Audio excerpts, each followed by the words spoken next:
Jika kamu tidak punya obor atau lampu, mana mungkin bisa menerangi orang lain? Jika kamu menuju Allah kok banyak alasan, itu tanda hijab hatimu sama Allah makin lama makin keruh. Mau sholat wajib malas, mau jalankan kesunahan malas, tapi pandai ngomong ngajak orang berbuat baik, padahal kamu sendiri jarang menjalankan. Jauh dari rahmat Allah, hati-hati iblis mulai menjelma dalam jiwamu. Kalau mau ngajak orang berbuat baik, maka kamu pun harus sudah menjalankan duluan. Kamu sendiri gak punya obor atau lampu, mana mungkin kamu bisa menerangi orang lain? Cahayakan dulu dirimu sendiri dengan mengistiqomahkan amaliyahmu yang berterusan. Meskipun kamu gak ngajak orang berbuat baik, maka terkadang orang lain yang melihatmu akan terkena pancaran cahayamu. Tapi jangan merasa bahwa kamu mulai punya magnet. Hati-hati dengan sifat setan. Setan itu punya tempat di hatimu. Biasakan dirimu dengan ridho Allah tujuanmu, maka kamu akan selamat. Meskipun hatimu molak-malik naik turun, karena kita itu manusia bukan malaikat. Selalu perbaiki niat agar tak salah jalan. Niat itu umpama punya ladang, itu ada pembatasnya, berkotak-kotak, galengan, tempat jalan kaki, sebagai pembatas amaliyah kita. Kayak Rasulullah menjalankan, mengarahkan, membimbing dengan baik. Karena setiap apa yang dilakukan oleh Rasulullah itu disebut suri tauladan, sebagai penerang alam semesta dan jiwa manusia. Jika pola pikir manusia berubah dari menyadari keikhlasan amal sebagai suatu tolak ukur, maka dia mencoba beramal dengan cinta, dan rasa cinta itu mengalir pesat di urat nadinya. Sehingga apapun akan diupayakan dengan penuh kecintaan, karena kecintaan pada Allah, Sang Pemberi anugerah hidup. Tapi ketika pola pikirnya makin dalam, dia angan-angankan bahwa dirinya sebenarnya tak akan kuasa beramal. Jika Allah tak memberinya kekuatan beramal, maka dalam batinnya timbul keinginan untuk melepaskan diri dari merasa beramal dan merasa mempunyai hak atas amal. Amal itu semata-mata kudro irodahnya Allah, kehendak dan kepastian Allah, bahkan jiwanya sepenuhnya dalam genggaman Allah, dan Allah tidak bisa disogok dengan amal soleh, karena Allah sendirilah sebenarnya yang beramal di dalam setiap makhluknya, sehingga bisa menyembahnya, mengagungkannya. Jadi seseorang itu bisa sholat sebab Allah memberi ruh pada tubuh yang mati, mengalirkan darah dengan pompaan jantung, sehingga urat bergerak, dan manusia dengan lincahnya bisa melakukan aktivitas ibadah.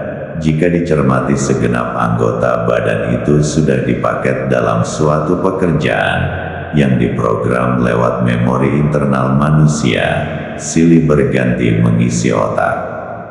Sekarang apa yang harus dikerjakan? Semua tersistematis, sehingga orang yang tercerdas sekalipun tak merasakan betapa rapinya Allah mengatur segala pergerakan. Perumpamaan, kita misal duduk di kursi yang sama persis kursinya itu, juga kursi itu juga, tapi posisi kita ketika duduk, sebagai pesakitan tahanan, kita duduk ketika kita mengikuti ujian, dan ketika kita duduk sebagai direktur sebuah perusahaan, duduk di kursi yang sama, tapi posisi kita beda. Maka akan beda perasaan yang melingkupi rasa di hati kita, karena bedanya kedudukan kita ketika di atas kursi. Artinya bukan kursinya yang menjadikan kita merasa nyaman dan enak, tapi posisi kedudukan kita di atas kursi itulah yang menjadikan suasana hati kita berubah-ubah. Dengan otomatis mengubah suasana di hati kita bagaimana? Nah itu sama saja, kita balik, ketikan suasana hati kita bagaimana itulah, menunjukkan kedudukan kita di sisi Allah. Ketika kita resah galau, gundah, gulana, khawatir, takut, resah, gelisah, marah, sesungguhnya kita tengah ditawan oleh Allah, karena atau diberi hukuman karena kesalahan-kesalahan kita. Ketika kita takut, berharap, meminta, bersandar, mencoba sabar, mencoba bertahan, mencoba tenang, dan berusaha mencoba melewati semuanya dengan upaya yang ada, maka sesungguhnya kita tengah menghadapi ujian Allah dan ditempatkan di dalam ruang ujian. Dan ketika kita bahagia, menerima semua dengan lapang dada, enjoy, sama sekali tak takut, sama sekali tak resah, sama sekali tidak ada kekhawatiran, ridho dengan apa saja yang terjadi, bahagia dengan keadaan apa saja, maka sebenarnya kita tengah dinaikkan derajat kita. Suasana hati kita itulah jawaban atas apa yang menimpa kita, menunjukkan kedudukan kita saat itu sebagai apa, dan suasana hati kita sendiri tentu kita tidak direkayasa oleh apapun. Jadi keadaan apapun yang menimpa kita itu bukan salah atau dosa siapa-siapa, tapi memang dikehendaki oleh Allah menimpa kita, dan untuk kita.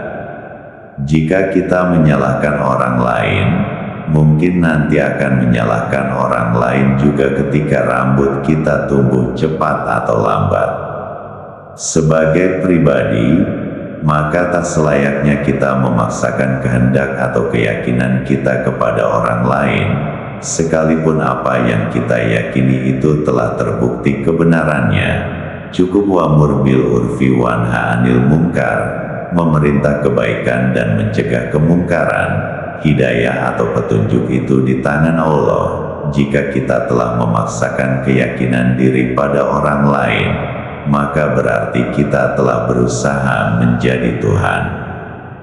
Jika seseorang berusaha menjadi Tuhan, yaitu yang memaksakan kehendak pada orang lain, supaya mengikuti apa yang diperintahkan dan dikehendakinya, maka selamanya tak akan sukses. Sejak dulu banyak orang yang berusaha menekankan dan memaksakan kehendaknya pada orang lain. Juga sejak dulu tak ada satupun yang berhasil, malah akan menimbulkan pertengkaran dan perselisihan baru, permusuhan yang tiada ujung pangkalnya. Jangan pernah bosan untuk berbuat baik, meski orang baik itu kadang tersakiti dan dijauhi oleh banyak orang. Namun percayalah, berbuat baik justru akan selalu membuat hidup kalian lebih bermakna. Jangan takut karena dibenci oleh banyak orang, dan jangan bersedih karena tidak mempunyai teman. Namun yakinlah semua yang pernah kita lakukan akan kembali pada kita juga, dan ingat tujuan kita hidup itu akhirat bukan dunia. Tanda Allah itu menghendaki seseorang itu agar dekat dengannya, maka akan ditanamkan di hati orang tersebut berkeinginan dekat dengan Allah. Dan keinginan itu amat kuat, tak bisa ditahan, dan ada kerinduan seperti rindu pada kekasih dalam menjalankan amaliyah. Sebaliknya, jika Allah menghendaki seseorang itu celaka, maka akan dijauhkan dari keinginan berbuat baik, bahkan sekalipun Nabi Muhammad SAW sendiri menceramahinya, maka akan dimentahkan. Makanya hidayah itu mahal, sebab akan menjadi awal seseorang itu celaka atau untung, bejo. Dan sebodoh-bodohnya orang jika di hatinya timbul niat berbuat baik, kemudian menunda-nunda, karena disibukkan mencari hari yang lebih baik. Atau karena alasan yang menjadikan perbuatan baik itu tertunda, dan akhirnya tak pernah dilakukan sama sekali. Sebaik-baiknya orang adalah yang sibuk memperbaiki ibadah dan perilaku diri di mata Allah, sibuk beramal baik, dan tak ada waktu menilai dan mengomentari orang lain, sebab setiap orang itu menjalankan takdirnya sendiri-sendiri, dan takdir orang lain itu tidak sama dengan takdir kita. Ada orang yang beruntung di sisi Allah, dan ada orang yang celaka. Semua memetik buah yang ditanamnya. Yang menanam Botrawali akan merasakan pahitnya Botrawali. Setiap orang itu punya proses perjalanan, dari masa kita kecil sampai masa kita sekarang ini. Proses itu terus berlanjut, dan manusia juga punya teman. Dari kecil sampai sekarang sudah pasti teman itu berubah. Bahkan kemarin yang jadi teman kita bisa jadi sekarang bukan teman kita. Masa, waktu, keadaan itu menjadi filter. Siapa yang waktu ini jadi temanmu? Mungkin karena ada hubungan bisnis, hubungan sekolah, hubungan keluarga, dan lain-lain. Dan teman yang paling setia itu amal ibadah kita sendiri, yang akan menemani sampai kita mati. Jadi sebenarnya manusia itu unggulnya bukan karena banyaknya teman manusia, atau banyaknya pasukan, sekalipun manusia itu dikelilingi oleh pagar tentara yang bersenjata lengkap, malaikat maut juga akan memisahkan dia dari teman manusianya. Tapi orang itu tak ada dipisahkan dari amal perbuatannya. Jika amal perbuatannya buruk, maka amal itu akan menimpakan siksaan padanya, dan jika amal perbuatan itu baik, maka amal itu akan dijadikan Allah sebagai sebab kebahagiaannya. Dan di mana juga orang itu punya kesempatan yang sama melakukan perbuatan baik atau buruk, Allah tak melebihkan siapa saja manusia. Semua diberi porsi yang sama. Terserah manusia mau mengambil porsi perbuatan baik dan porsi perbuatan buruk. Semua ada akibat yang akan diterima. Sang Kiai